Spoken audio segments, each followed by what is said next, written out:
자, 오늘 이제 11항, 미신과 혼란에 빠지는 인간들. 왜 그렇습니까? 하나님을 알지 못하기 때문에. 하나님을 알지 못하기 때문에 일어나는 일들이다. 자, 우리 한번 읽어보시죠. 우리의 어리석음 때문에 우리는 그 명백한 증거들을 보면서도 점점 더 우둔하여져서 아무런 유익을 얻지 못한다. 우주의 가장 아름다운 구조와 질서에 대하여 말한다면 눈을 들어 하늘을 바라보거나 온 땅을 두루 바라볼 때 마음을 기울여 창조주를 기억하는 자가 우리 중 과연 몇이나 있는가? 오히려 창조주를 무시하고 나태하게 앉아서 그의 사역을 바라보고만 있지 않는가? 사실 자연의 통상적인 과정에서 매일같이 발생하는 사건들에 대하여 말하자면 인간이 하나님의 섭리로 지배받는다는 것보다는 오히려 맹목적이며 무분별한 운명에 의하여 회전된다고 말하지 않는 사람이 과연 우리 중에 얼마나 되겠는가. 자, 여러분 이거 한번 보십시오. 이게 하나님의 섭리로 지배된다라고 하는 이런 어떤 표현이 있어요. 그죠? 하나님의 섭리는 사람들이 인식하게 될 때에 어떤 모양으로 어떤 이 그림으로 우리에게 다가오느냐면 우리에게는 우연의 반복입니다. 우연의 반복. 이걸 또 우연의 바퀴라고 부르기도 해요. 우연의 바퀴. 반복된다고 해가지고. 자, 그러니까 우연이라고 하는 그림을 가지고 이렇게 계속 반복되어서 우리 가운데 나타나는 것이 하나님의 섭리를 우리가 인지하는 방법입니다. 이걸 제일 잘 보여주는 성경이 어디죠? 바로 에스더. 에스더.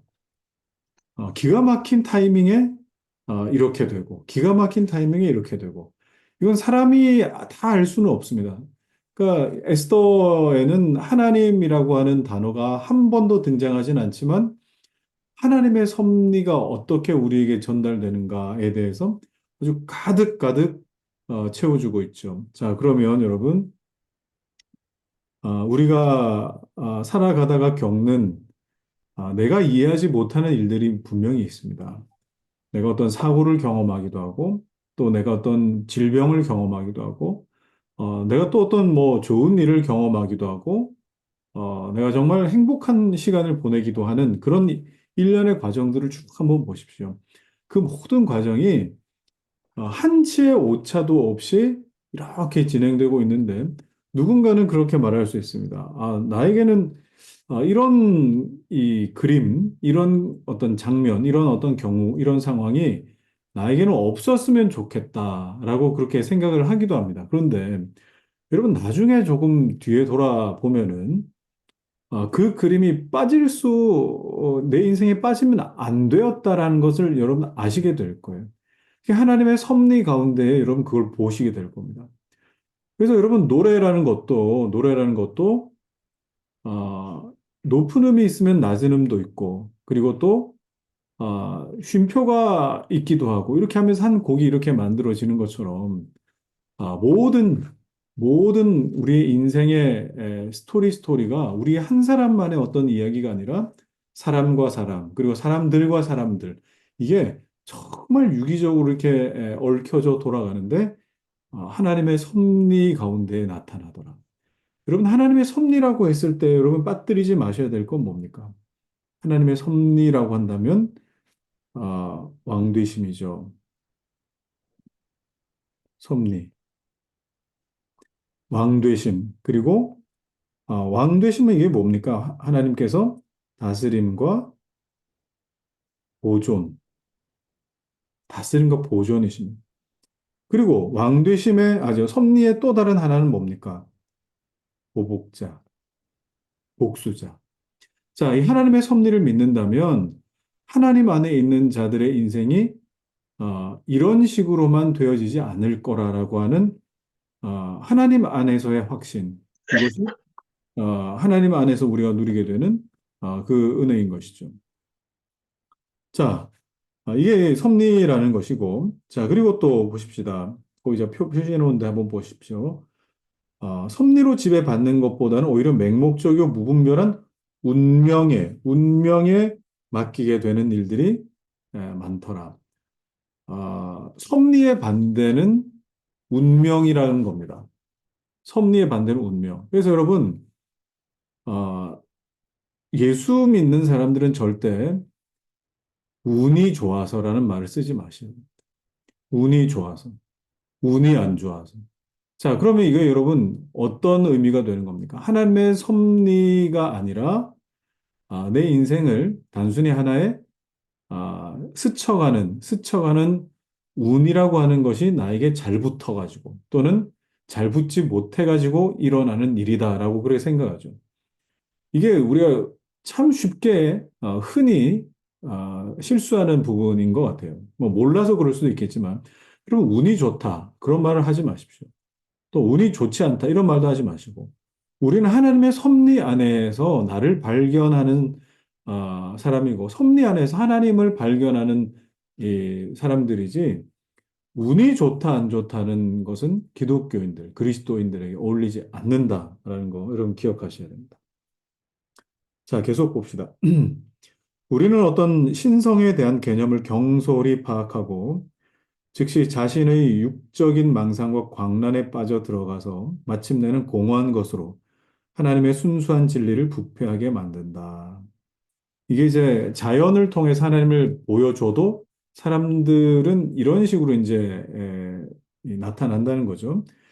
자, 그러나 기괴하고 어리석은 것들을 위해서 유일하신 참된 하나님을 버리는 데는 우리 모두가 한결같이 동일하다.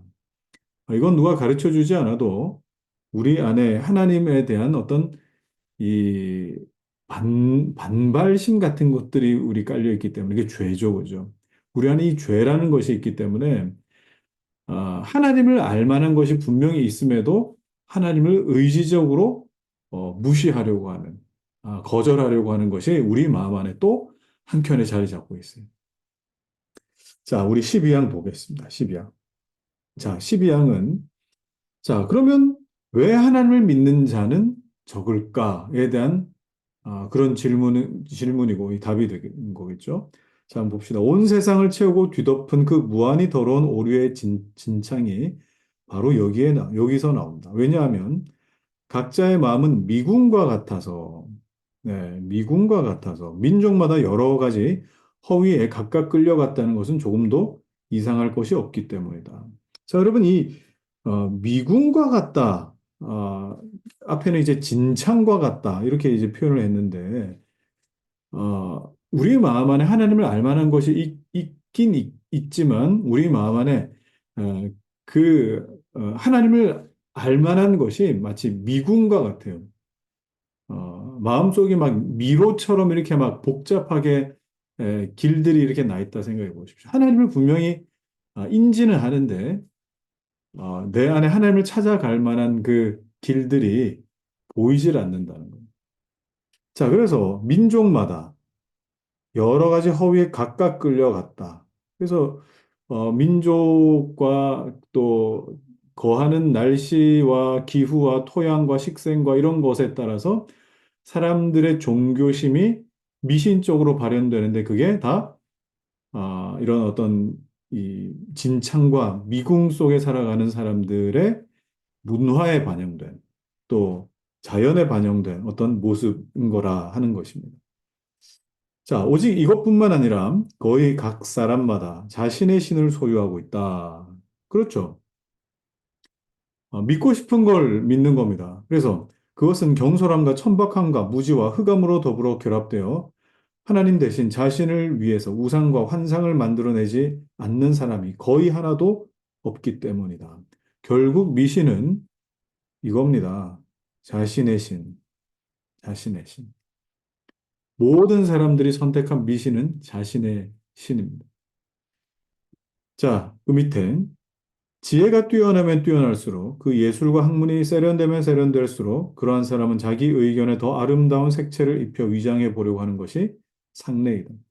그러나 엄밀히 조사해 보면 그것들은 모두 다 허무한 그림자임을 알게 될 것이다. 자, 스토아 학파.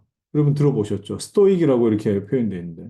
자, 스토아 학파는 어떤 정념, 이런 뭐 어떤 자연에서 얻는 그 정념 같은 것을 이 생각해서 그 반대로 우리 에피큐로스 학파, 쾌락, 그리고 또 이 세상에 얻는 그 즐거움, 이런 것들을 추구했고, 애굽인들의 신비주의. 자, 이런 것들이 다 하나의 미신적인 모습으로 나타났는데, 그 안에는 다 뭐가 들어있습니까? 철학이 다 들어가 있죠. 철학이. 그래서 철학이라고 하는 것은, 아, 굉장히 나이스한 미신이면, 굉장히 지적인 것으로 보이는 어떤 미신의 영역인 것이죠. 자, 그 정도만 여러분들 알고 계시면 좋을 것 같습니다. 뒤에는 이제 시모네데스, 라는 말도 나오고. 자, 어쨌든 이런 어떤 예들을 통해서 여기서 명백해지는 것은 인간이 본성으로만 가르침을 받는다면 확실하고 건전하며 분명한 지식을 갖지 못하고 오히려 혼란한 원리에 매여 마침내는 알지 못하는 신을 숭배하게 된다는 사실이다. 여기 뭐 사도행전 17장 23절에 바울이 아덴에 가가지고 너희가 알지 못하는 신에게 숭배하는 걸 봤다. 이렇게 말하는 것처럼 그런 어떤 일들이 사람들 안에 있게 된다면 사실 알지 못하는 신은 없습니다. 사람들 안에 다 하나님을 인지하는 것이 다 있기 때문에 이게 근원적으로 무신론자들은 존재하지 않아요. 다 뭡니까? 자기의 신, 자기 욕망의 반영이 그렇게 나타납니다. 자, 14만 봅시다. 자, 여기 좀 오타가 있는데 한번 읽어보면서 고치십시오. 자, 우리는 이제 순수한 종교를 부패하게 하는 자는 누구든지 막론하고 자신의 견해에 집착하는 자는 모두가 다 필연적으로 이런 데에 빠지게 되고 해도 있죠. 여기 되고. 그리고 한 분이신 유일신으로부터 멀리 떠나는 자라고 우리는 주장해야 된다. 아, 그들의 눈먼 마음속에 하나님 대신 마귀를 두는 자는 모두 다 배교자라고 성령께서 선언하시기 때문이다. 이러한 이유로 인해 바울은 에베소 사람들에게 복음에서 참되신 하나님께 예배드리는 방법 배우기 전에는 하나님 없이도 지냈던 사람이다라고 그렇게 표현하기도 했습니다. 자, 배교자, 그죠? 이렇게 순수한 종교, 그러니까 우리 마음 안에 하나님을 알 만한 것이 있음에도 불구하고 자기 견해에 집착하는 자, 자기 신들을 가지고 있는 자, 다 뭐라고요? 배교자다. 그 마음에 마귀를 두는 모습이기 때문에. 자, 그 밑에 봅시다. 다음 페이지. 자, 알지 못하는 것을 예배한다. 이렇게 말씀하신 거, 예수님께서 이렇게 말씀하기도 했는데, 그 밑에 보시면, 사람이 만들어낸 모든 예배 형식을 성령이 속된 것으로 거절한다 해도 조금도 놀라운 일이 아니다. 성령은 사람이 만드는 모든 어떤 그 고안물이라든지 어떤 의식이라든지 행위라든지 이거 모두 다 거절하십니다. 성령은 거절하신다고. 하늘나라의 신비에 대하여 인간의 방법으로 얻어진 의견은 비록 그것이 항상 막대한 오류를 만들어내지 않는다 할지라도 어디까지나 그것은 오류의 산실이 되기 때문에 하나님이 말씀하신 그 어떤 것 아니고서는 사람이 만들어내서는 안 된다라고 하는 거예요. 철저하게 하나님은 사람이 만든 것에 대해 부인하십니다. 물론 성막이나 어떤 하나님께서 디자인하시고 정확하게 보여주신 것을 만들라고는 하셨겠지만 그게 하나님이지는 않죠. 그것도 하나님이지는 않고 하나님 앞에 나올 수 있도록 하는 어떤 이 수단에 지나지 않는 것인데 그것마저도 정확하게 만들라 하셨어요. 이 외에 하나님께서 만들라 하신 다른 어떤 것들이 없습니다. 근데 사람들이 의식을 만들어내고 행위를 만들어내고 그리고 또 여러 가지 미신들을 만들어냈죠. 자, 그 밑에 누구를 막론하고 다 다른 사람의 결정을 따르기보다 자신의 판단, 그죠? 결국 이겁니다. 그러므로 하나님을 예배하는 일에 있어서 한 도시의 관습이나 전통의 여론에 따르는 것은 경건의 띠로서는 너무나 약하고 부서지기 쉽기 때문에 이제 남은 것은 다만 하나님께서 하늘로부터 스스로 자기 자신을 증거하는 일일 뿐이다. 자, 사람이 가지고 있는 것, 또 주변 사람들 쳐다보는 것, 문화, 그다음에 어떤 뭐 관습, 이런 것도 하나님을 알 만한 어떤 기준이 아니기 때문에 하나님이 직접 보여주셔야 된다. 자, 여러분, 이게 지금 뭘 지금 복선에 깔고 있는 겁니까? 특별 계시죠? 하나님의 말씀. 그죠? 스스로 자신을 증거하셔야 된다. 그리고 이거 결국 이게 또 어디를 향하게 됩니까? 예수 그리스도. 예수 그리스도에 대한 이원이 이제 등장하게 되는 그 내용들입니다. 자, 14항 봅시다. 자, 그러면 자연에 나타난 하나님의 증거는 뭐냐? 자연은 충분히 말하고 있지만 그걸 받아들이는 인간이 인지를 못한다. 자, 자연에 나타난 하나님의 증거를 우리는 뭐라고 부릅니까? 이걸 일반 계시라 부르죠. 또는 자연 계시. 자, 봅시다. 자, 그러므로 우주의 구조에서 창조주의 영광을 설명하기 위해 그렇게도 많은 등불이 우리를 위해 비춰주고 있지만 자연의 그 계시가 이렇게도 많지만 아무 소용이 없다는 거예요. 비록 그 광선이 우리의 온 둘레를 비춰준다 하더라도 우리를 바른 길로 인도하지는 못한다. 자, 그 밑에 믿음으로 모든 세계가 하나님의 말씀으로 지어진 줄을 안다. 믿음이 있기 전에는 자연 만물을 봐도 그게 하나님을 향하여 내 이 영적인 더듬이가 이렇게 바로 거기를 향할 수가 없다는 겁니다. 믿음이 들어와야 돼요. 믿음이. 믿음이. 자, 그러면 아까는 아니죠. 우리 지난 시간에 했는데 믿음은 그 어디였습니까? 네, 우리 구항이었죠. 구항. 여러분 구항을 보시면 구항의 다섯째 줄쯤 됩니까? 구항의 다섯째 줄 보면은 어, 뇌리에서 맴도는 것이 아니라 마음의 뿌리를 내리게 된다면, 그러니까 하나님의 지식이 아니, 하나님에 관한 지식이 뇌리가 아니라 마음에. 자, 이건 여러분 뭐 어렵게 생각하지 마십시오. 이렇게 될 때 뭐가 된다는 거예요? 이렇게 될 때 믿음을 불러일으킨다. 믿음은 제가 항상 말씀드리듯이 뭐와 관련된 개념이라고 그랬어요. 관계와 관련된 거라고 했죠. 관계. 처음에 여러분 사람과 사람이 알 때에도 처음에는 머리로 서로를 알 수 있습니다. 당신 뭐 하는 사람입니까? 직업이 뭡니까? 그리고 또, 뭐 어떤 걸 좋아합니까? 어떤 음식을 좋아합니까? 이게 다 뭐예요? 머리로 알아가는 그 과정이겠지만 서로 그걸 더 넘어서죠. 머리로 넘어서는 게, 머리에 머무는 게 아니라 뇌리에 머무는 것이 아니라 어때요? 심정으로, 마음으로 그것을 알아갈 때에 비로소 관계라는 것이 형성됩니다. 그 관계가 형성될 때 비로소 사람과 사람 사이에도 믿음이라는 것이 만들어지잖아요. 그리고 믿음은 내가 믿겠다고 믿어지는 것이 아니라 상대를 알아갈수록 그 믿음과 신뢰는 더 깊어가는 거. 하나님을 향한 이 믿음도 마찬가지입니다. 하나님을 향한 믿음도 어때요? 아, 믿음 때문에 이 하나님을 알아갈 때에 그 믿음이 우리에게 심정을 통해서 우리에게 믿음이 생기고 그 믿음을 가질 때에 세상에 여러 모양으로 남겨놓으신 이런 많은 등불들, 그죠? 우리 주변에 온 둘레를 비춰주는 것, 이런 것들을 통해서 하나님을 알 수 있게 되는 거예요. 이런 것이 없이 그냥 믿음도 없이 그냥 보면은 모릅니다.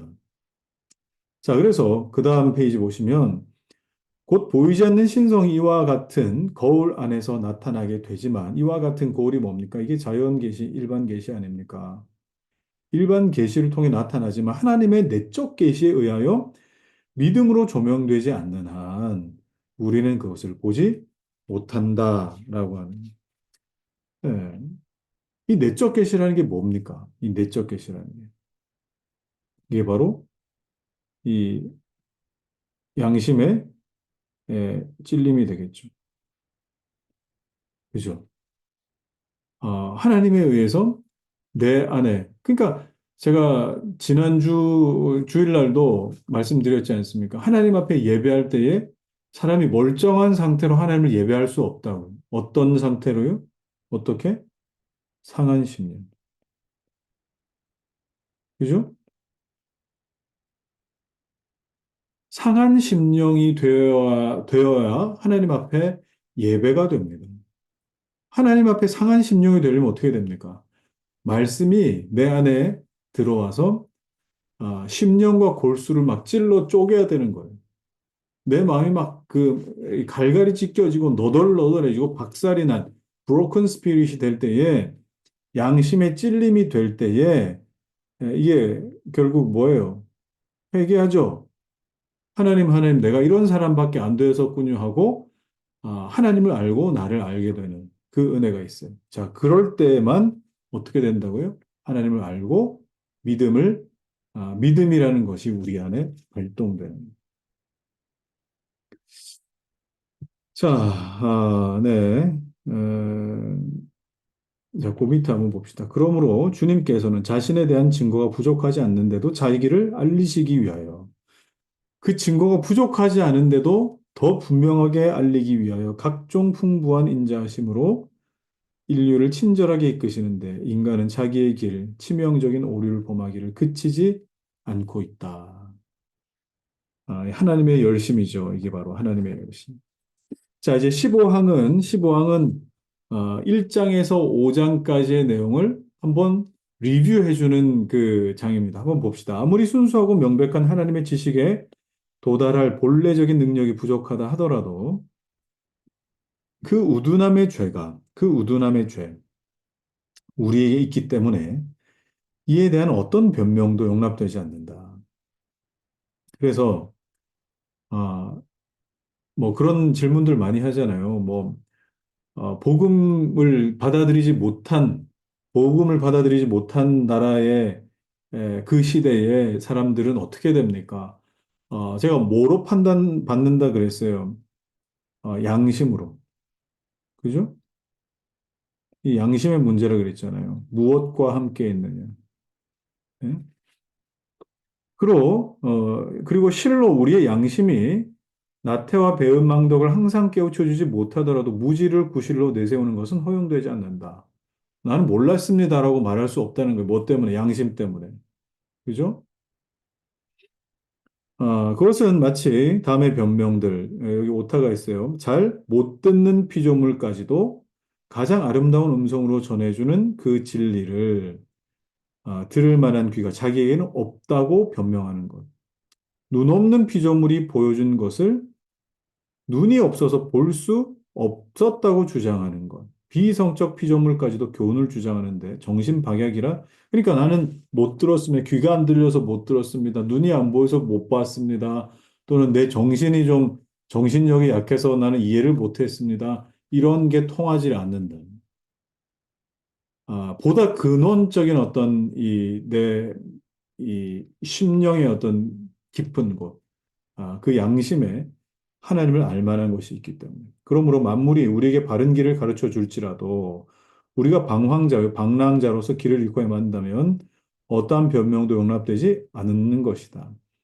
그러나 인간이 자연의 놀라운 구조 속에 그들의 마음에 심겨진 하나님에 관한 지식의 씨앗을 이 종교의 씨앗이라 그랬죠. 3권 즉시 부패케 하여 이건 5권이죠. 미신. 자, 4권 훌륭하고 완전한 열매를 맺지 못하고 있는 사실은 마땅히 그들의 태만에 돌려야 한다. 밑에 가벼운 신성을 맛보게 되자 우리는 참된 하나님을 무시하고 하나님 대신 머리로 만들어낸 꿈과 환상을 세우며 마땅히 근원 대신 참되신 근원에 돌려야 할 의지의 선 권능에 대한 찬양을 다른 것에 돌리고 있다. 이거는 뭡니까? 이거 사권이죠. 우리는 하나님께서 매일 역사하시는 역사를 그릇되게 판단합니다. 희미하게 뒤집어 엎는다. 그 사역 자체로부터 영광을 빼앗는다. 이건 우리 5장에서 했던 내용이었습니다. 자, 그렇다면 오늘은 이제 6장에 들어서서 이제 좀 한번 살펴보도록 하겠습니다. 자, 5장까지는 하나님을 안다는 것, 그리고 또 하나님을 안다는 것의 한계가 무엇인가에 대해서 살폈어요. 하나님을 알 때의 그 한계가 있지 않습니까? 그것을 만나는 것. 이제 그걸 5장까지 쭉 했는데, 결국 우리 양심도, 그리고 또 그 양심이 자연 계시, 일반 계시를 보면서 하나님을 아는 것도 너무나 한계가 있고 미약하더라. 그렇기 때문에 하나님 정말 정확하게 말씀해 주셔야 되더라. 그래서 필요한 게 뭐라고요? 특별 계시, 성경입니다. 성경. 그래서 이 6장은요, 여러분 제가 요건 좀 필기를 하겠습니다. 6장은 은혜 언약의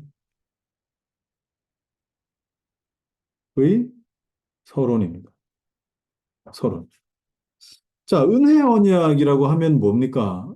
그러니까 행위 언약이라고 하면은 그 행위 자체로 그죠? 행위 언약. 행위 언약은 아, 행위의 여부로 어, 언약 준수가 결정되는 거예요. 행위 여부로. 자, 그런데 은혜 언약은 뭡니까? 은혜 언약은 이건 이제 쌍방이거든요. 이건 쌍방. 근데 은혜 언약은 쌍방이 아니에요. 이건 일방적이에요. 일방적. 어, A와 B가 있으면은 B가 이 언약을 지킬 아무 능력도 없고 아무 어떤 조건도 안 되는데 A가 네가 못 지키면 내가 이렇게 할게. 내가 그럼 이거 다 지키고 내가 준비 다 하고 내가 다 할게. 이게 뭡니까? 은혜 언약이라고. 자, 그래서 여러분 이 성경이라고 하는 것은 우리에게 이제 이 하나님의 일방적이신 약속 맺으심이 어떤 식으로 나타나는. 그래서 여러분 우리가 뭐 성경을 달라고 그랬습니까? 하나님을 더 알고 싶어서 하나님 더 알게 해주세요 하고 성경을 달라는 거예요? 아니잖아요.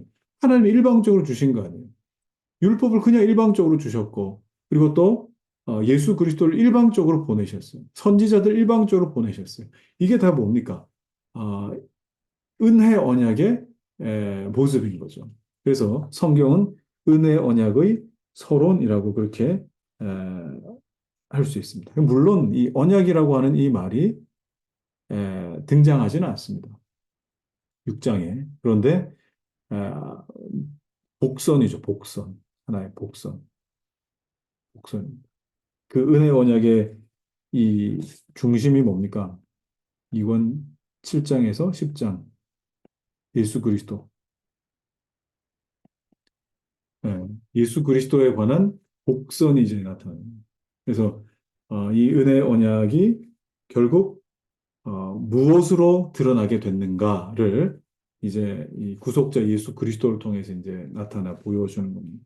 자, 그러면 이 전체적인 그림을 그려보면은 6장은 서론입니다.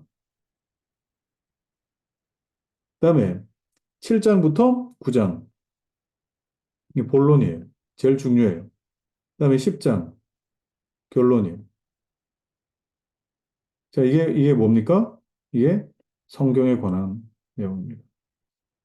자, 그러면 5장까지 우리가 살폈던 것처럼 어, 하나님을 알 만한 것이 이 세상에 참 부족하다. 하나님을 우리가 알 수도 없다. 그 내용을 쭉 했고, 그러면 어떻게 되냐? 선명한 하나님을 아는 지식이 필요하다. 그게 성경이다. 성경은 믿을 만하다. 권위가 있다. 그리고 또, 뭐, 천사와 마귀, 뭐, 이런 것들도 이제 쭉 나와요. 10장에서 이제 결론을 딱 맺게 됩니다. 자, 그러면 이제 본론 한번 가봅시다. 자, 오늘은 그 6장이 그렇게 길지 않아요. 길지 않으니까 오늘 좀 텍스트를 조금 많이 구체적으로 한번 읽어보면서 살펴보도록 하겠습니다. 자, 1장 보시죠. 하나님은 오직 성경 속에서 우리 자신에 관한 실제적 지식을 부여하셨다. 실제적 지식. 그냥 막연한 지식이 아니라 실제적 지식. 이 참 중요한 말입니다, 여러분. 성경이 이만큼 중요하다면 여러분 성경을 읽지 않고 하나님을 실제적으로 알 수 있는 방법은 없다는 뜻이죠. 실제적 지식이니까. 근데 하나님을 실제적으로 내가 알기 원한다라고 그렇게 원하고 또 고백하고 바라면서도 성경을 안 읽는다. 하나님 말씀을 내가 가까이 하지 않는다. 하나님을 알 만한 것이 실제적으로 여러분들에게 없을 뿐입니다. 그럼 그냥 망상이 지나지 않는 거예요. 하나님을 알고 싶다라고. 자, 하늘에서나 땅에서나 모든 사람의 눈에 선명하게 비치는 광채는 인간들에게 배은망덕한 일체 변명을 못하게 하는데 충분하고도 남음이 있다. 이건 뭐에 관한 것입니까? 이건 자연계시죠. 일반계시. 그것은 하나님께서 온 인류를 동일한 죄의식 아래에 두시기 위해 피조물에게서 생생하게 표현된 하나님의 임재를 그들 하나하나에게 예외 없이 보여주시기 때문이다. 그러나 우리에게는 정확히 우리를 우주의 창조주 하나님 앞으로 인도할 다른 훌륭한 조력자가 필요하다. 에, 그렇죠? 우리는 이 조력자가 필요하다는 겁니다. 창조주 하나님 앞으로. 자, 그러므로 하나님께서 말씀의 빛을 더하셔서 이 말씀으로 구원을 알게 하셨던 것은 조금도 헛된 일이 아니었다. 자, 왜 말씀이었을까? 왜 다른 방법이 아니었을까? 거기에 대한 내용도 그 밑에 조금 나옵니다. 자, 그리고 하나님은 자기에게 더 가깝고 더 친밀하게 모으고자 하셨던 자들을 이 특권에 누리기에 합당한 자로 간주하셨다. 그리하여 하나님은 모든 사람의 마음이 불안정한 상태에서 방황하는 것을 보시고 유대인 샘플입니다. 자기 백성으로 정하신 후에 다른 백성들처럼 하나님에게서 떠나지 않도록 하기 위해 그들을 한 울타리 안에 둘러 싸셨던 것이다. 자, 그럼 여기서 벌써 어떤 개념이 나옵니까? 선택이라고 하는 개념이 나오죠. 그죠? 정하셨다. 백성으로 정하셨다. 근데 여기에 어떤 조건이 있습니까? 어떤 조건도 없이 그냥 정하신 거예요. 은혜 언약의 원초적인 모습이에요. 부르셨다, 정하셨다, 선택하셨다. 자, 그리고 하나님께서 이와 똑같은 방법으로 자신에 대한 순수한 지식 안에 우리를 묶어두시는 이유는 이와 똑같은 방법. 그러니까 유대인에게 행한 걸 보면 우리에게도 저렇게 하시는구나를 알 수 있다. 모델이에요. 자, 자신에 대한 순수한 지식 안에 우리를 묶어두시는 이유는 자, 순수한 지식. 그렇지 않으면 모든 사람들 앞에 견고하게 서 있는 것처럼 보이는 사람들까지도 곧 넘어지기 때문이다. 이게 무슨 말이냐? 하나님께서 정확하게 알게 하지 않으시면 그 밑에 비유가 있습니다. 정말 재밌는 비유인데 이건 안경을 안 낀 시력이 나쁜 사람과 같다. 자, 이런 표현을 썼어요. 안경이라 그랬어요. 성경은 안경과 같다. 저도 뭐 근시라서 안경을 끼고 여러분 이제 나이가 드시면 노안이 와서 안경을 여러분 끼셔야 되죠. 안경 안 끼면 어떻게 됩니까? 눈에 뵈는 게 없어요. 이게 뭐 우스갯소리도 있지만 눈에 뵈는 게 없어서 내 마음대로 갑니다. 아, 내 정말 볼 수 있는 거리에서만 보고 그 나머지는 보는 척하며 살기도 하고 내가 봤다고 착각하기도 하고 그리고 또 나는 안 볼란다고 그냥 포기해버리기도 하는 이런 일들이 있게 된다. 이게 정확하게 볼 수 있도록 어, 이 안경을 주셨어요. 근데 이 안경은 그런 거 있지 않습니까? 뭐 요즘 그 나오는 그 무슨 렌즈라 그러더라? 그 멀리도 보고 가까이도 보고 하는 그, 그, 그 무슨 렌즈 있죠, 그죠? 그 멀리도 보고 가까이도 보고 하는. 근데 그런 렌즈처럼 어떤 사람의 상태에 끼어도 그게 보일 수 있는 특별한 안경이라 말입니다. 그래서 그 이야기를 이제 쭉 하고 있는 겁니다. 자, 성경은 이렇게 하나님에 대한 혼란한 지식을 우리 마음에서 바로잡고 우리의 우둔함을 쫓아버리며, 바로잡고 쫓아버리며 보여준다. 자, 여러분, 성경을 통해서 이 기능을 여러분 가지셔야 됩니다. 바로잡고 쫓아버리며 볼 수 있어야 됩니다. 그러면 여러분, 그동안 내가 지냈던 신앙의 과정들이 성경을 통해서만 바로 잡혀야 돼요. 그리고 어, 내가 잘못 알고 있었던 것, 그리고 끊어내야 할 것들, 이런 것들은 어떻게 해야 된다고요? 끊어내야 되는. 성경을 통해서. 그리고 볼 수 있어야 된다. 이 굉장히 중요한 교훈이죠. 그러므로 교회를 교훈하기 위해, 그 교회는 여러분들을 말합니다. 말없이 교사들을 사용하실 뿐만 아니라 자신의 가장 거룩하신 입을 여시는 것은 하나님의 특별한 은사이다. 하나님께서 직접 말씀하시기 전에 선지자들 보내서 이런 교사들을 사용하시기도 하는데, 하나님은 이제 자신의 입을, 자신의 말을 정확하게 기록하게 하셨다. 음, 어, 하나님께서는 택함 받은 자들이 어떤 하나님을 경배하는지 가르치실 뿐 아니라 바로 하나님 자신이 경배받아야 할 그 하나님이심을 보여주신다. 하나님은 처음부터 교회를 위하여 이 교회를 세우시고 일반적인 증거들 이외에도 자신의 말씀을 첨가하셨다. 이 말씀이 하나님을 인식할 수 있는 보다 더 확실한 표준이 된 것이다. 그래서 여러분, 하나님께서 성경을 통해서 행하시는 이 일들을 쭉 보십시오. 얼마나 놀라운가. 그죠? 얼마나 놀라운가. 자, 그 다음에, 음, 이 항을 한번 봅시다. 성경에서 얻어지는 하나님에 관한 두 가지 지식. 자, 또 두 가지 지식을 말하죠. 자, 아담, 노아, 아브라함과 그 밖의 다른 족장들이 불신자와 구별짓게 하신 하나님에 관한 그 깊은 지식에 도달한 것은 의심할 필요도 없이 이러한 도움으로 된 것이다. 자, 이러한 도움으로 된 것이다. 자, 이러한 도움이 뭐예요? 이러한 도움이. 예? 자, 이런 거죠. 이런 거. 앞에 나왔던 거. 이런 거. 하나님께서 직접 말씀하시기도 하고, 누군가를 통해서, 이 교사들을 통해서 말씀하시기도 하고, 그래서 어떤 하나님을 어떻게 경배해야 되는지 가르쳐 주시고, 그죠? 일반적인 증거, 이런 것들, 자연적 증거, 이런 것들로 보여주시기도 하고. 자, 이런 것들로 아담도 그렇고, 노아도 그렇고, 아브라함도 그렇고, 구약 시대가 이렇게 하나님을 알아갔다, 이 말입니다.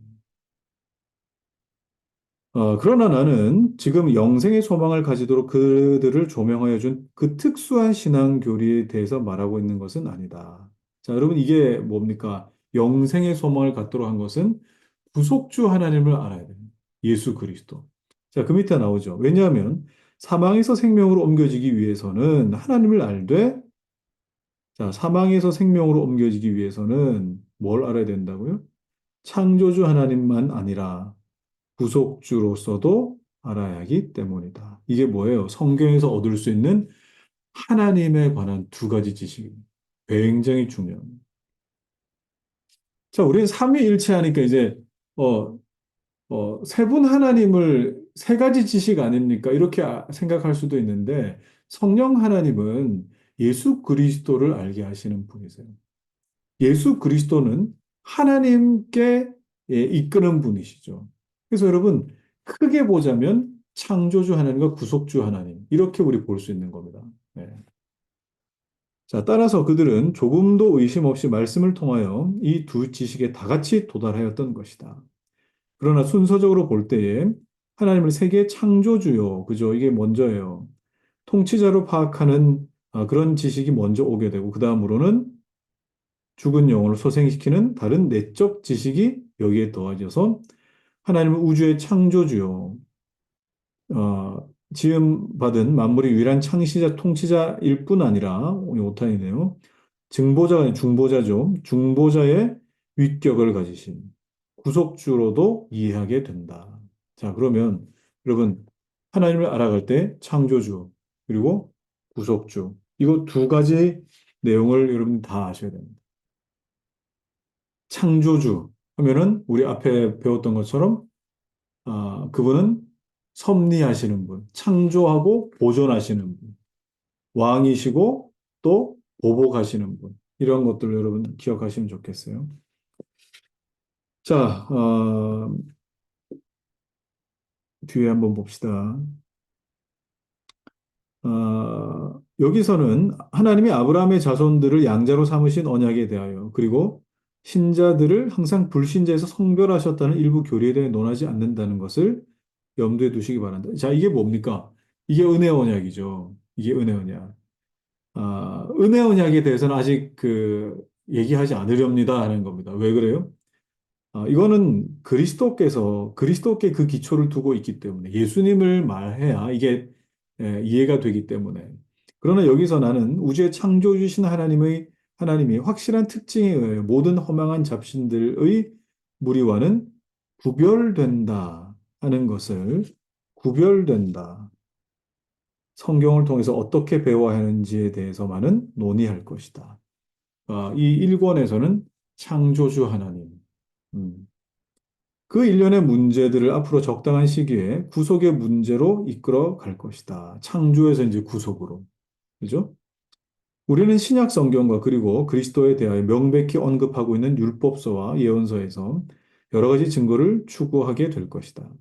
그러나 모든 증거의 목적은 미로에서 어떤 불확실한 신성을 찾지 않도록 하나님에 대하여 마땅히 생각해야 할 것이 성경에 설명되어 있다는 것을 보여주는 데 있다. 그래서 성경은 결국 어떤 역할을 합니까? 아, 미로에서 불확실한 신성을 찾지 않도록 예, 정확하게 볼 수 있도록 그렇게 에, 말한 것에 있다라는 거.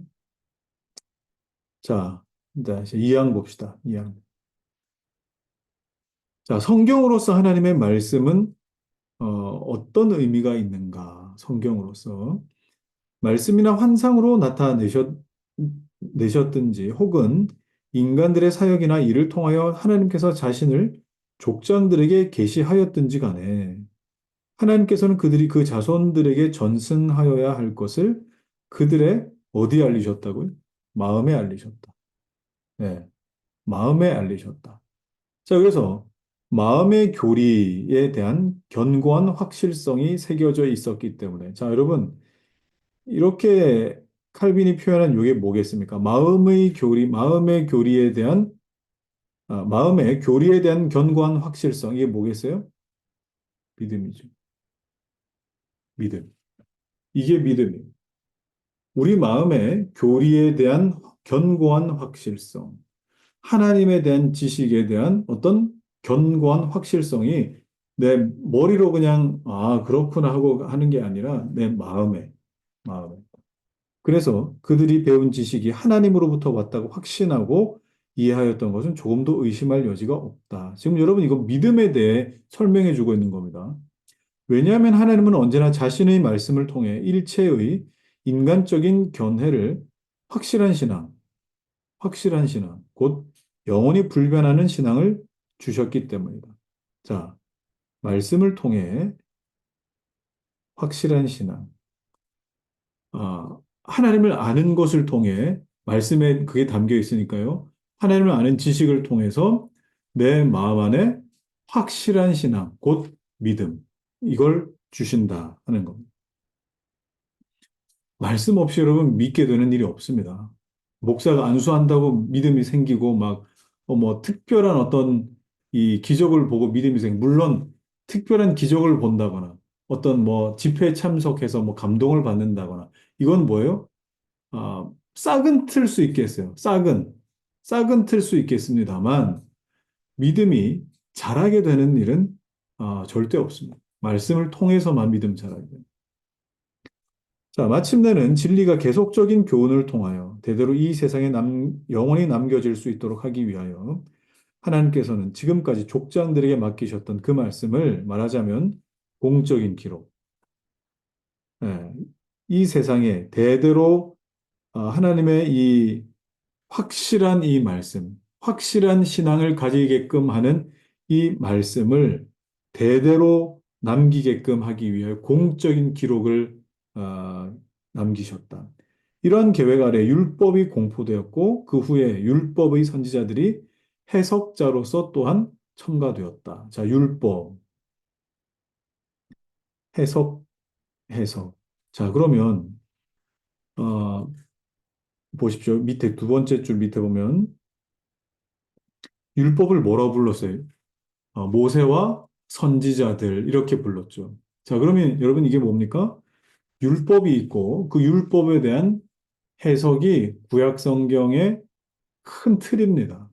율법이 있고 율법에 대한 해석. 자, 여기서 이건 번외적인 이야기일 수 있겠지만, 이거 한번 얘기해 봅시다. 어, 자, 구약이, 율법과 선지자, 이렇게 이루어졌다. 그렇게 보았는데, 그러면 이거는 어떤 역할을 한다 그랬어요? 선지자는 해석이라 그랬어요. 예, 해석. 어, 그러면 여러분 누가복음 어딘가 제 기억이 안 나는데 부활하신 예수께서 엠마오로 가던 제자들을 만나셔가지고 모세로부터 시작된 그 율법에 관해 율법을 풀어주시죠. 율법을 풀어주실 때에 제자들의 마음이 어떻게 되었습니까? 우리의 마음이 뜨겁지 아니하더냐. 그렇습니다. 그러니까 율법이 우리에게 주어질 때 반드시 뭐가 따라야 된다는 거예요. 해석이 따라야 그것이 우리 우리 마음이 뜨겁지 아니하더니. 그러니까 여러분 항상 율법은 항상 우리 사람 앞에 하나님께서 존재하게 하실 때에 모든 사람은 그걸 뭐 읽을 수도 있고 그냥 뭐 관습처럼 그냥 뭐 암송할 수도 있습니다. 이건 뭡니까? 그냥 뇌리에 스치는 거죠. 머리에 남는 겁니다. 그런데 이게 해석이 되어질 때에 해석하는 누군가가 있을 때에 마음이 뜨거운 겁니다. 그걸 여러분 신약에서는 누가 하시는 거죠? 신약에서는 물론 사람을 통해 하는 경우도 있겠지만 성령께서 성령께서 성경을 풀어주시죠. 성경을 우리 안에 알게끔 하시는 은혜가 있어요. 물론 이 일을 통해 우리에게 쓰시는 것이 설교, 이렇게죠. 이렇게.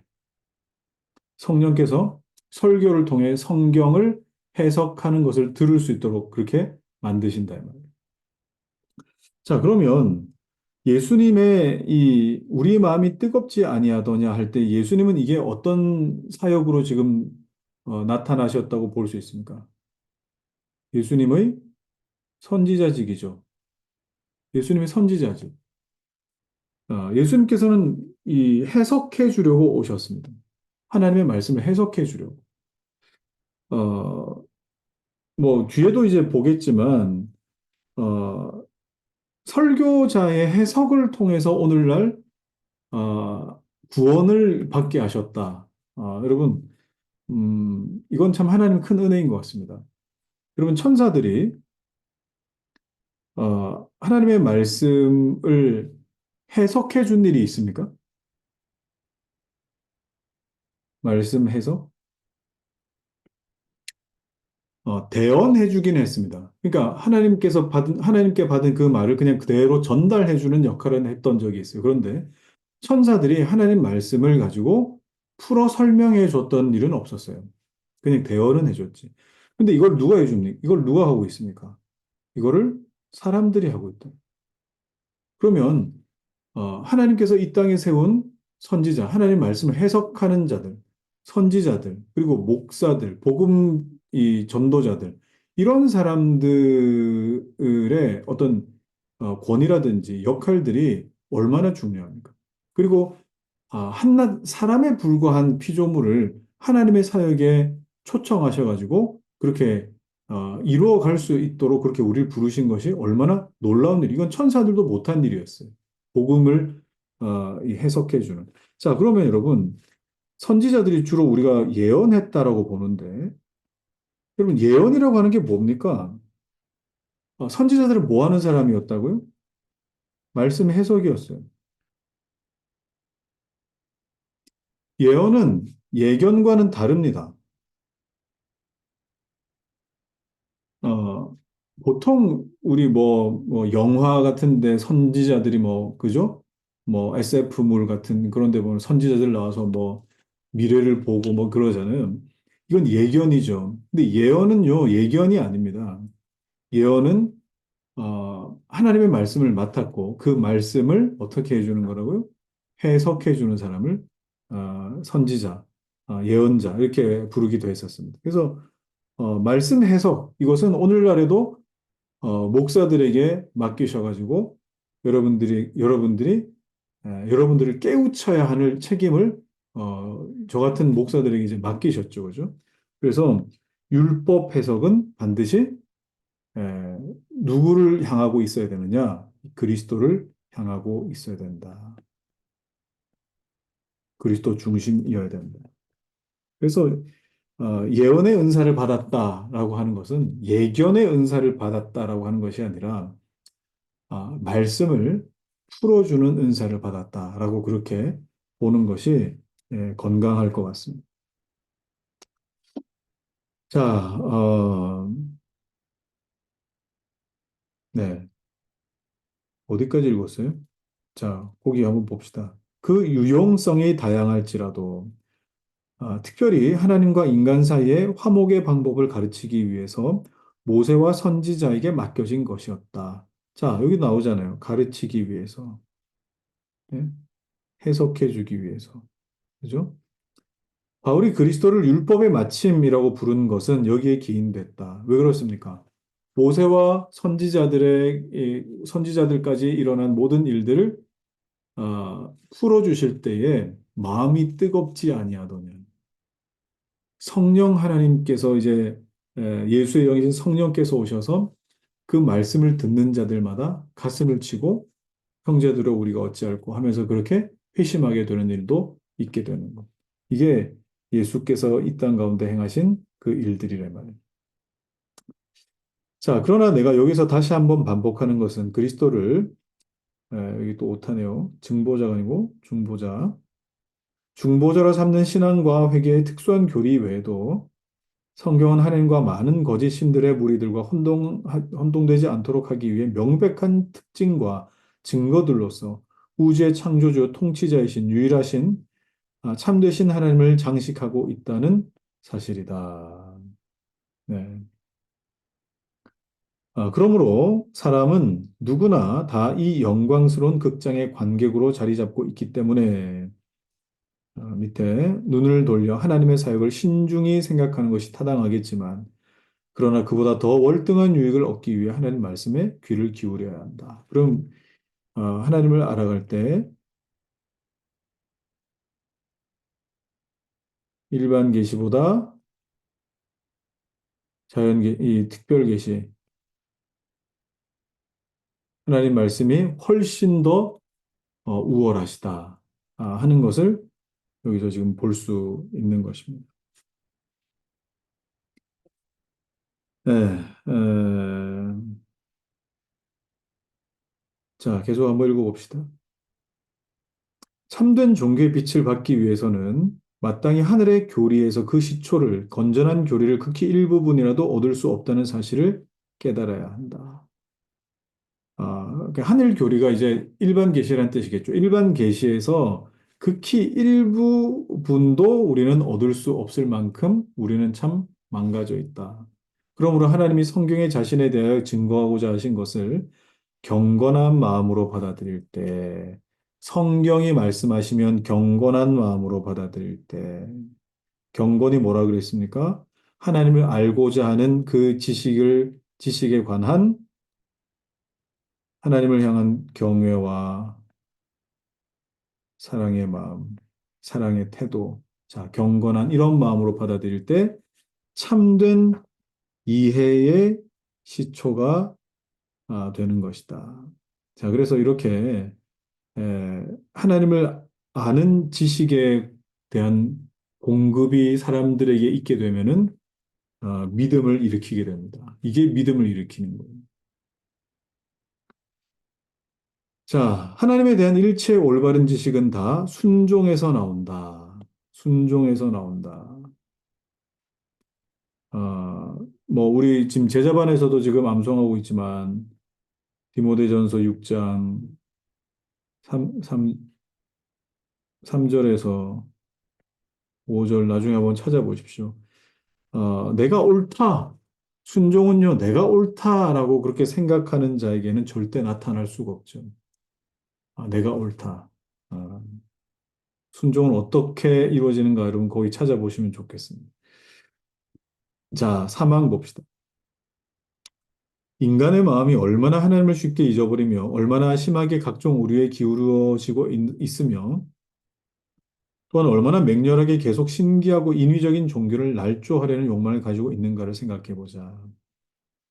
그러면 그 하늘의 교리가 망각으로 파멸되지 아니하고 일반 계시죠.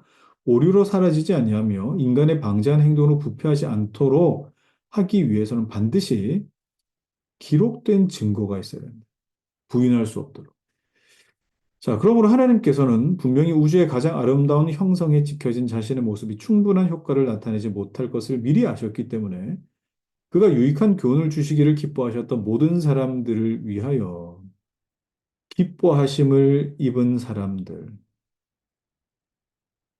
아, 이것도 역시 하나님께서 택하신 백성들이 있다는 뜻이겠죠. 말씀의 도움을 마련하셨던 것이 명백하다. 말씀의 도움이라 그랬어요. 말씀의 도움. 그죠? 자, 그러므로 우리가 하나님을 성실하게 명상하기를 진심으로 간절히 갈망한다면 이러한 올바른 길을 추구하여 정진해야 할 것이다. 우리는 마땅히 하나님의 말씀 앞으로 나와야 한다고 나는 말하고 싶다. 바로 이 말씀에서 하나님은 그가 하신 사역을 통하여 진실하게 또는 생생하게 묘사하고 있기 때문이다. 그렇습니다. 말씀을 통하여 진실하게, 생생하게 그렇게 보여주신다.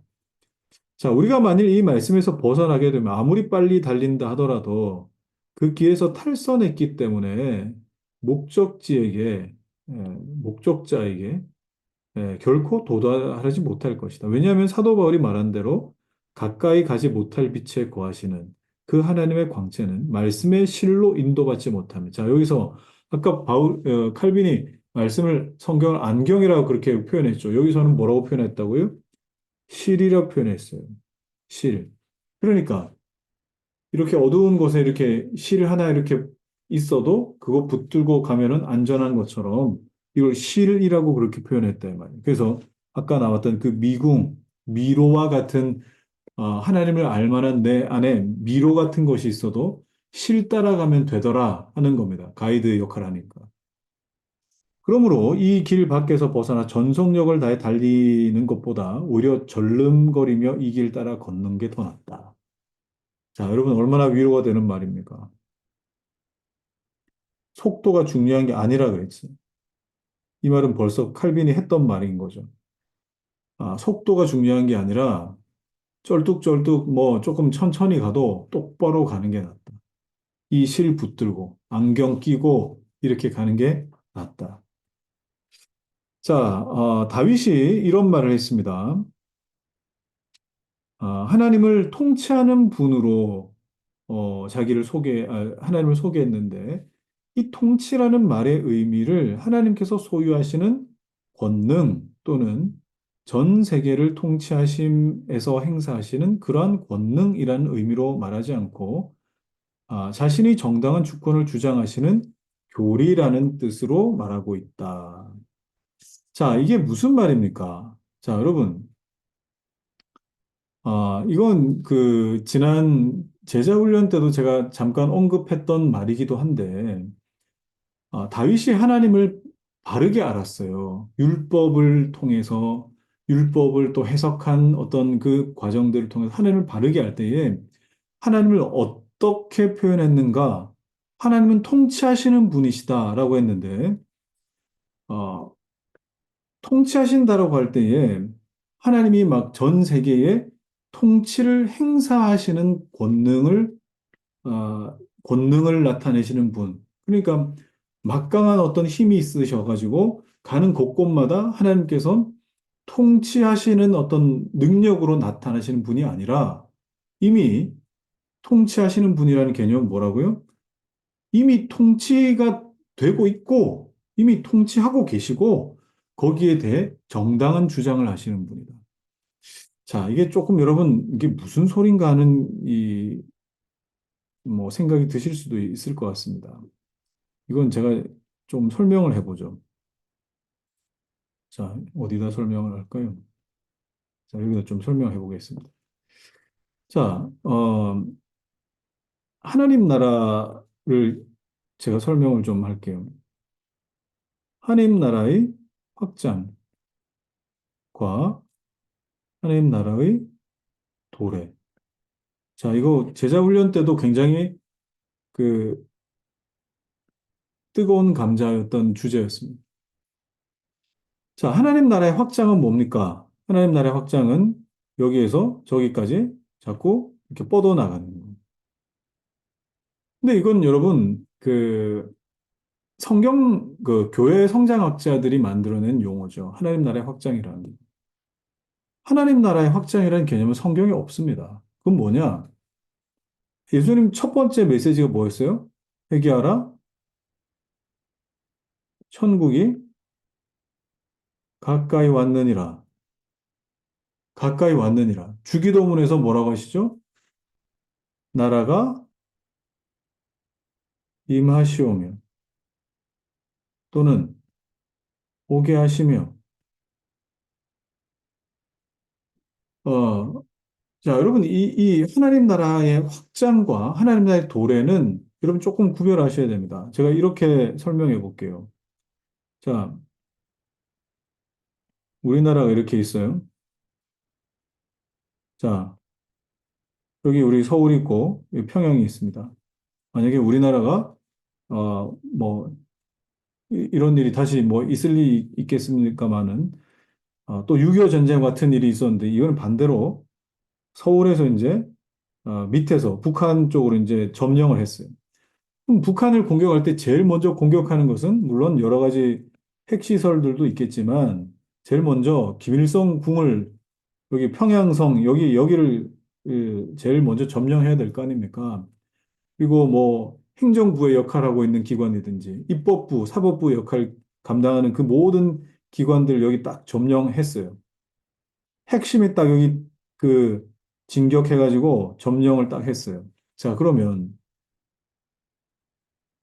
나머지 이런 그죠? 함경도 뭐 함흥 뭐 그죠? 이런 압록강 주변, 백두산 주변 이런 여러 북한의 마을들이 있을 텐데 여기에 가가지고 이제 뭐 해야 됩니까? 아, 평양이 무너졌으니까 당신들 이제 항복하시오 하고 최후 통첩을 날리고 투항하라고 이제 말해줘야 되는 것이죠.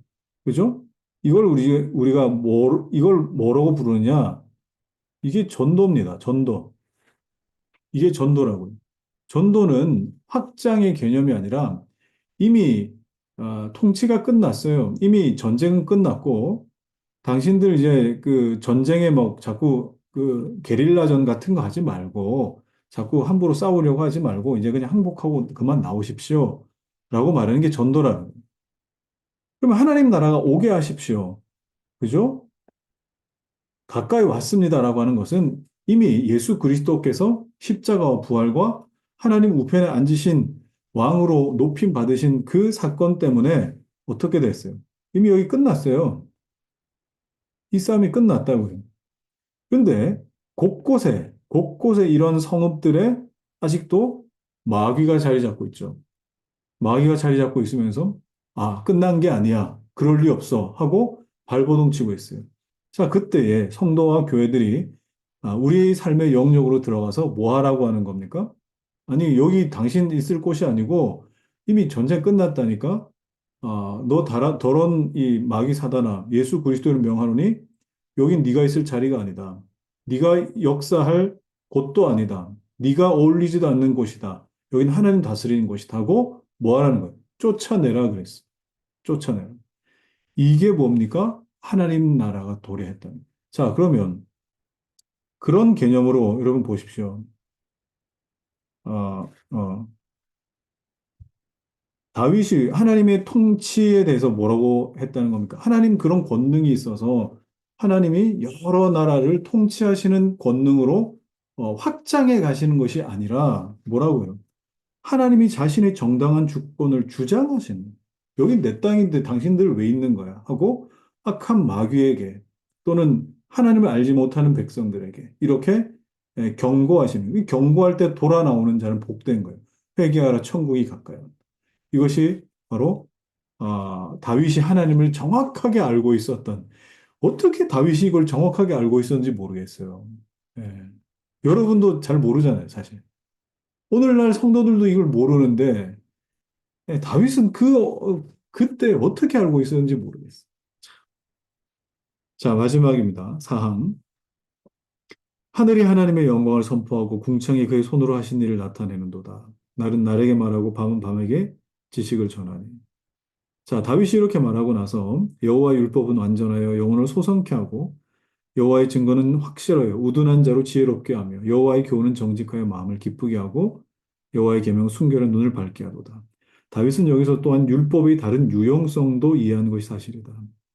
그러나 그가 일반적으로 말하려고 한 것은 하나님께서 하늘과 땅을 명상하시는 일을 통하여 모든 백성을 자기에게 초청하신 일이 아무런 효과를 거두지 못하기 때문에 이 말씀이야말로 하나님의 자녀들의 특별한 학교라는 것이다. 자, 이 말씀이야말로 말씀.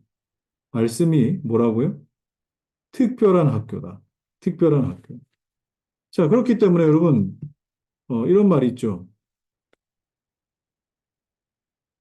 성경은 성령의 학교다. 성령께서 가르치시는 학교가 어디냐? 성경이다. 성경은 여러분 성령의 학교입니다. 성경과 성령은 뗄래야 뗄 수가 없습니다. 성령은 성경을 통해서 가르치시는 교사가 되시기 때문에. 자, 그 밑에 왜냐하면 인간의 마음 무력하여 하나님의 거룩한 말씀의 도움 없이는 하나님께 도달할 수 없고 유대인을 제외한 모든 말씀이 다 하나님 말씀을 떠나서 하나님을 찾았기 때문에 필연적으로 공허 오류에서 방황할 수밖에 없었다. 그래서 우리에게는 성경이 필요하다. 그래서 7장에는 성경의 권위에 대해서 말합니다. 그러면 그 사람이 쓴 건데 어떻게 이런 일이 있을 수 있느냐? 정말 성경 믿을 만한 것이냐에 관한 것이 7장, 8장, 9장 이제 이렇게 이어지게 되는데 다음 시간도 여러분 기대하셨으면 좋겠습니다.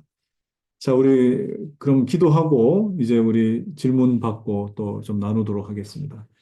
하나님 아버지 감사합니다. 아, 성경을 읽을 수 있는 시대에 태어나게 하셔서 감사합니다. 하나님을 알 수 있는 확실한 지식의 기회가 있음에 하나님 감사합니다. 이것을 우리 성도들이 알고 하나님을 알 만한 것에 마음을 기울이고 실제적으로 성경을 통해 하나님을 발견하고 누리고 또 깨닫고 감격하는 은혜를 허락하여 주옵소서. 예수 그리스도 이름으로 기도합나이다. 아멘.